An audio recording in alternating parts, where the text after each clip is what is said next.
Welcome to episode 2 of our weekly podcast of the week. It's time for the weekly podcast of the week. Every week, podcasting weekly for the week. Welcome back. If you weren't here with us last week, I'm going to share a misconception of the week. Tyler's going to share retard of the week. And then we will get British cigarette of the week from Druid. So my misconception of the week: not everything said in a group chat is believed by the person who said it.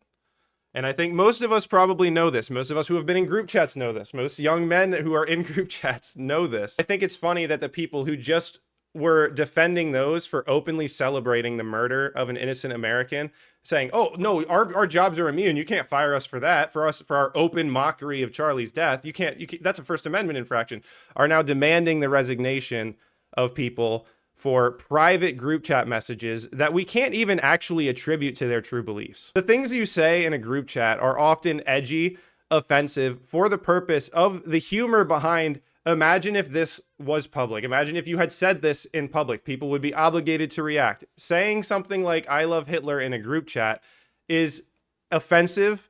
And the humor, the reason it's funny, the same with the N-word when white people say it in group chats, the humor is that if this got out, it would be devastating. And that's what we're seeing. Obviously, it's not something you ever want to get out, but that's what the humor is. It's edgy humor. Right on cue, these people use these principles against us. They beat us over the head with these principles, but they don't honor it. They're interested in power. They take whatever position is convenient for them. With Charlie Kirk, they're openly mocking the death of an innocent American. This is something that if a Democrat senator or representative had said, should actually justify them being excised from your political side. You shouldn't be teaming up with people who openly and proudly say things like that.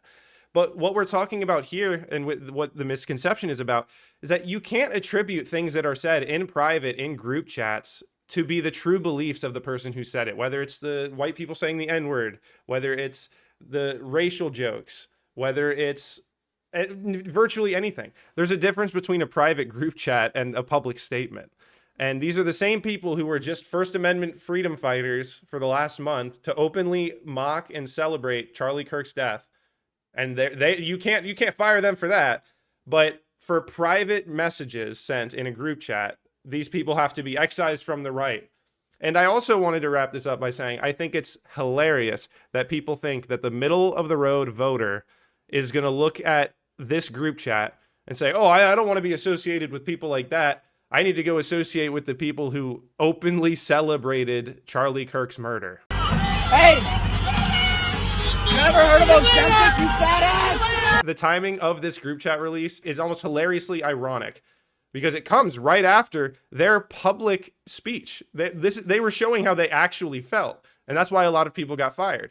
And now we have a private group chat where you can't actually attribute these to their true beliefs because it's said in private, it's said in a group chat. Anybody who's been in a group chat or had close friends knows that a lot of the times the humor behind something is that it's so offensive, it's so edgy. That's the humor behind it. That's why these things are said. These people have never been in a group chat or they don't have a lot of close friends. Yeah, so as the centrist in the road, when you look at that group chat, you're like, there's some edgy jokes in there that are maybe a little bit off color. But then you look at the other side that, again, as you said, have been cheering on Charlie Kirk's death. And then we had recently Virginia's AG hopeful, Jay Jones, came out and said he wished his political opposition got shot in the head. He wished for the execution of their children. He called them Nazis. He said they were akin to Pol Pot.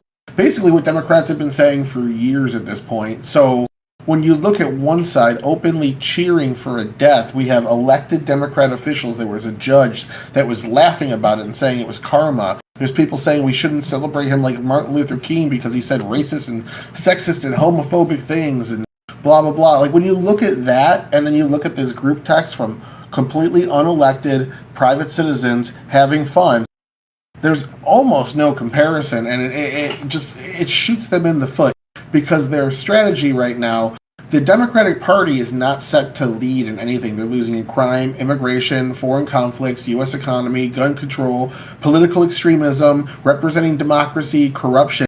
The only thing that they have, things that they have are healthcare and women's rights, which is abortion. are the only two positions that they're actually winning with. So their message to unite the coalition is Orange Man Bad, as we've seen since 2016. That Orange Man Bad is what unites all these people under one banner. And it just falls on deaf ears when they're out there being significantly more evil all the time.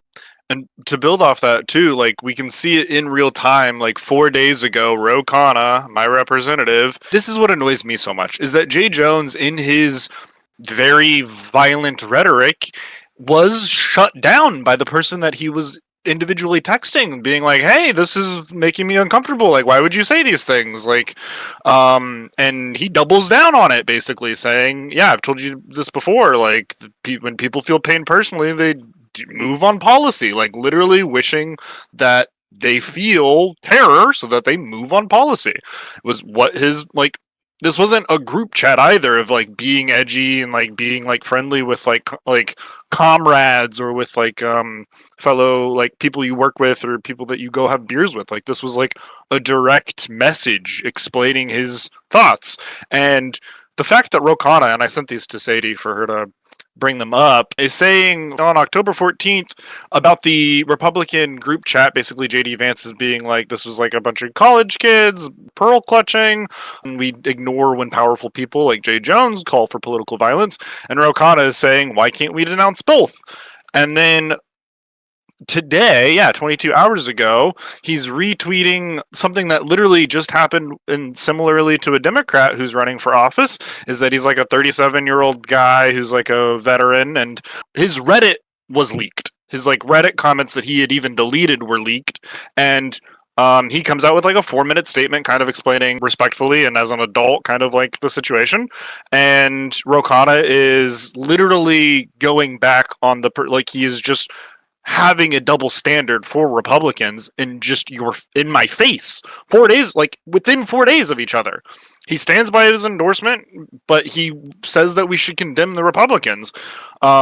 It's just crazy. But he does sum up what we're getting at, which is that we should all reject the politics of personal destruction when someone who you are in contact with leaks a chat. Like that person who leaked it should be the most, like, snitches get stitches. Like, they should be the most to blame, not the people who were making edgy comments. Like, maybe if they're going out as, like, a crazy person, because I've had some kind of, like, crazy people come by and say some real racist stuff or some real sexist stuff. Like, maybe that kind of situation, if, like, you're in a job or in a position and you're getting drunk and walking by complete strangers, that's not the same as coming online or coming onto a group chat. So if it's personal destruction, we should just ignore it, condemn the person who leaked it. I just think the misconception being that things that people say in group chats in private means that we can assume they believe it.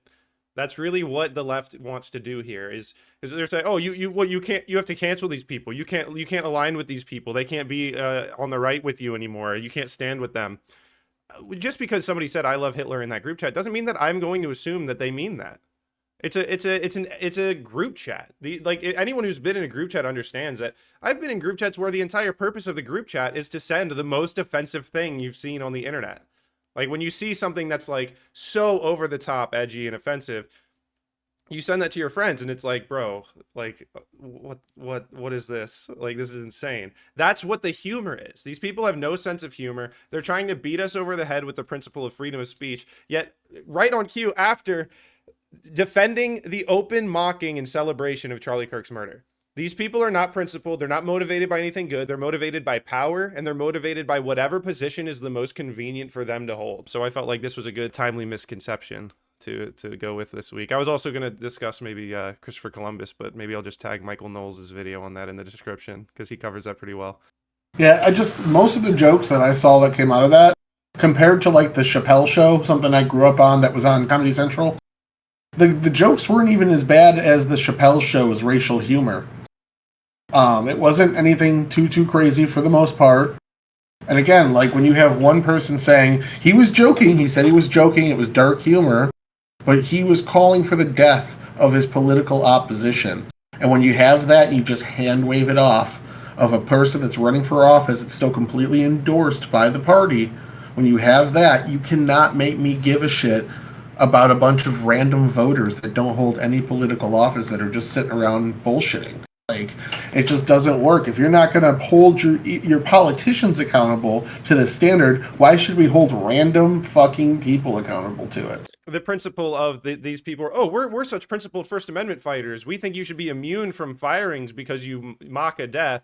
And then, oh, your private group chats, we have to assume that you meant everything you said and then hold it against you for the rest of your life. These people are stupid. If they think that the middle ground voter doesn't recognize this, they're dumb. All right, turning to Tyler. The retard of the week this week is going to be the group Hamas. Because this week we saw the conclusion to the war start to get its groundwork down. We saw the peace deal accepted. This would be Trump's 8th peace deal now. We're starting to see that, Hamas kind of was always full of shit. So first instance, as soon as the peace deal came out and Hamas agreed to it, they turned around and took a victory lap, saying that their survival shows that they actually won the war. They survived the Israeli-American assault, blah, blah, blah. They turned around and started doing their propaganda. So they attacked Israel, 6-front war backed by Iran, funded by Qatar, trained by Iran in order to wipe out Israel on October 7, 2023.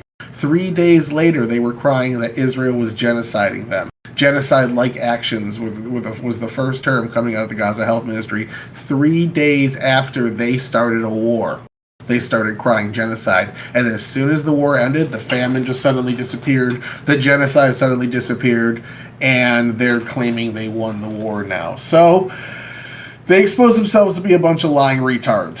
The Trump peace deal also is going to knock out pretty much all the lies that Hamas has been spreading, that we hear retards here in the United States repeat uncritically. Israel wants to occupy all that land. Well, Israel's had the right to occupy that land since they won a war in 1950, and they have not. In 2005, they completely withdrew from the area and let them have their own election. So this idea that Israel just wants to take over the land, well, the peace deal that they signed on to and are working toward has them leaving the land. They are no longer going to be occupying it. There's going to be no ethnic cleansing. There's going to be no genocide. Less than 3% of the population has died in over a 2-year war. And half of those are combatants, according to Israel anyways. That being said, all of the lies that Hamas was pushing are now debunked by the fact that Israel is signing on to this peace deal that doesn't get them any of those things that were claimed. Now, Hamas, to their credit, has done great on the PR war. They convinced everybody that there was starvation going on by showing 12 kids now that all had diseases where their bones were protruding, different various things that make you look like that, and saying, look at the starvation. Even in some of those pictures, we had family members of the people that were supposedly starving, and they were healthy, standing right next to them, brothers, sisters, fully fed, and then this one person looks like they're about to fall out. It was always propaganda that's been exposed, and now it's completely gone. Hamas is claiming that they won the war. Israel moving people all around the nation, 1 million at a time, moving them out of harm's way while Hamas was holding them in harm's way at gunpoint. Israel feeding people 200 meals a day while Hamas was saying, if you take that Israeli aid, we will execute you. All these things have been happening the entire time, but they've been winning the PR war. But what that shows you is the PR war doesn't matter, because they completely won it. Majority of several Western nations think that there was actually a genocide going on, and it didn't matter. So some other fun things is when this PR war doesn't matter, what you can see is Iran is completely defeated. So you guys remember a few months back there was that bunker buster strike on the Iranian nuclear facilities, and everyone's like, oh, it only set them back a few months? Well, it's been 4 months since then. Does Iran have nuclear capabilities similar to before the strike? The answer is absolutely not even fucking close. They haven't even dug the rubble out of those facilities yet. They're not even close to being able to reconstruct. So that was yet another lie being pushed by Iran, who is the funding and backing mechanism for Hamas. On top of that, everyone's abandoned Hamas at this point. Qatar, Syria, the Saudis are all signing on to the Abraham Accords to regulate travel and trade with Israel. Everyone else in that region, Egypt, Jordan, have all accepted Israel as a state. Hamas has completely lost, and it's all their own fault. It's a war they started, they got completely bodied, and now they're about to lose the leadership that they had, and nobody besides a bunch of upset leftists that can't win an election are screaming for their name. So it's pretty much over, and these retards took the fattest L I've seen in probably my entire life. I don't have much to add. I was other than the only thing I was thinking to add was like during this entire 2-3 year stretch that the people who are the most retarded on domestic policy are the most passionate about this Hamas issue. And I think it shows that these people aren't motivated by principle or anything good. They're motivated by power. They think it's something that will give them more power. I've not been a huge foreign policy guy myself, but when I look at the people that are completely out of their mind on domestic policy, I tend to not give them credibility in areas that I don't know much about, and that's one of them. So yeah, I mean, like, you nailed it. The only thing I would like possibly bring up would be like the history of them being so retarded. Like, they're the most retarded Muslims. They get kicked out of every single other Muslim country. They get denied access to every single other Muslim country. They get just a few. They're like the Kurdistan people in fucking Japan. You just get about 1,000. They want you out.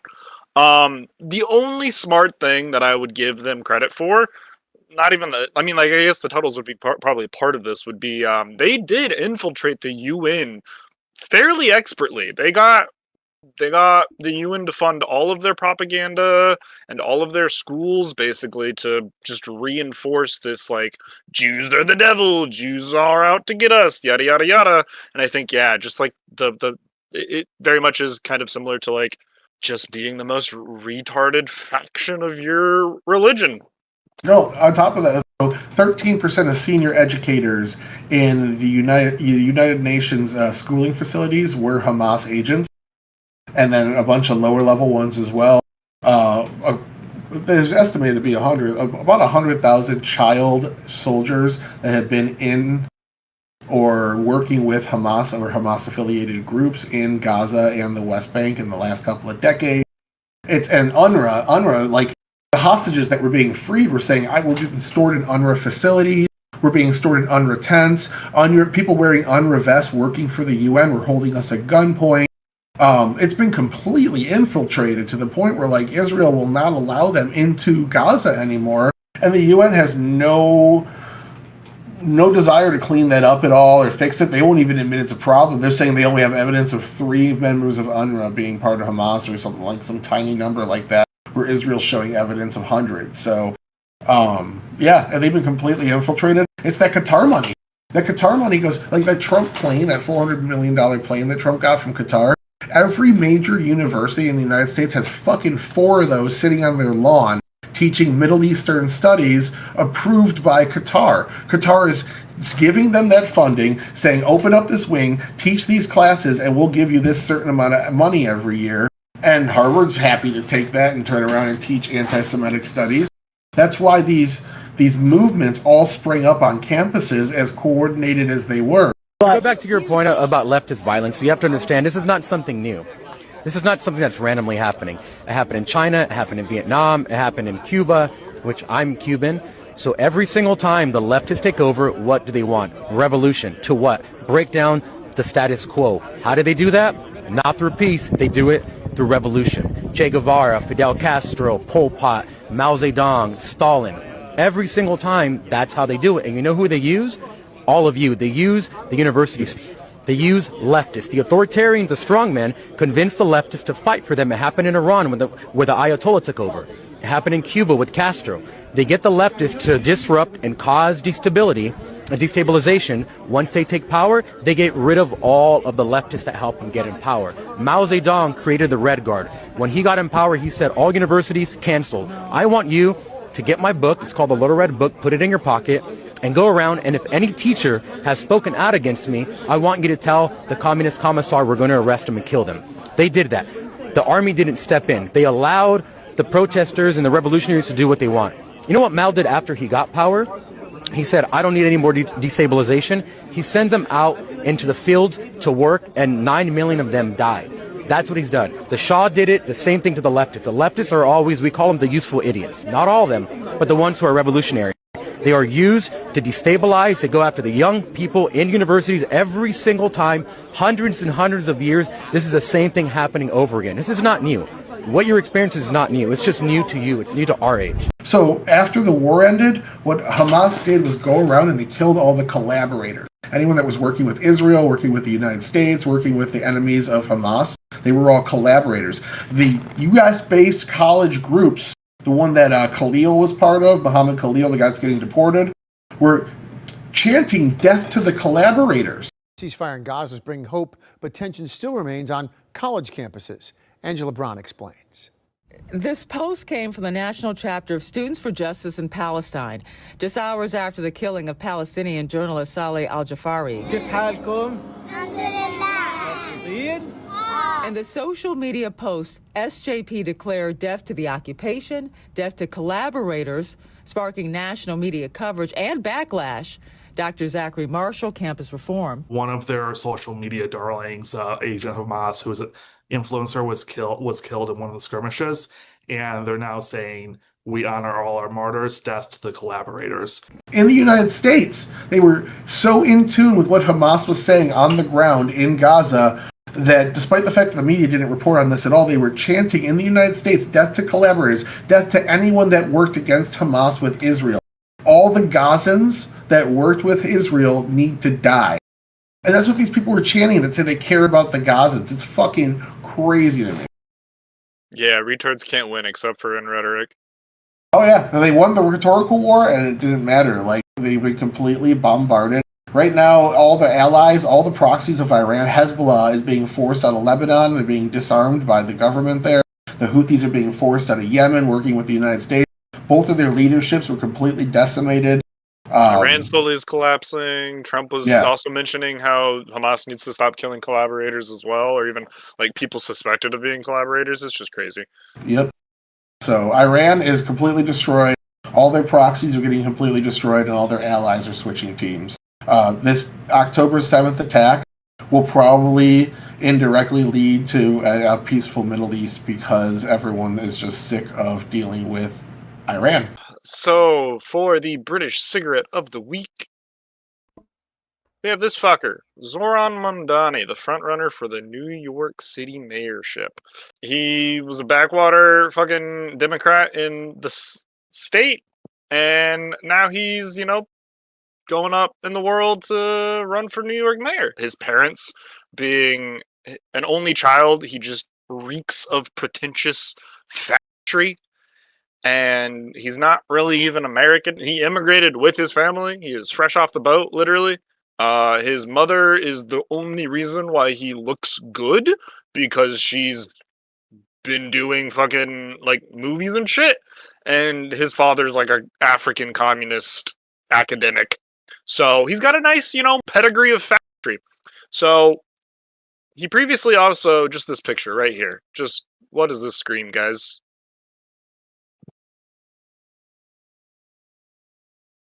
Thank you. So he used to be a rapper. I sent a couple of pictures to Sadie. She can scroll through them. This isn't a real couple. That's a beard. Those are gay best friends. I've been around theater people long enough to know those are gay best friends. So what prompted also me to do this? Not anything to do with the fact that he wants to just tax rich and white neighborhoods who are voting for him too, because they are just filled with white guilt and are faggots themselves, so they need one to represent them. The video, and this is basically where I really just wanted to nightcap us off with. Just play it. Have you ever purchased anything in a cannabis shop? And if so, what did you buy, Mr. Mamdani? I have. I have purchased marijuana at a legal cannabis shop. Okay. Mr. Cuomo? No.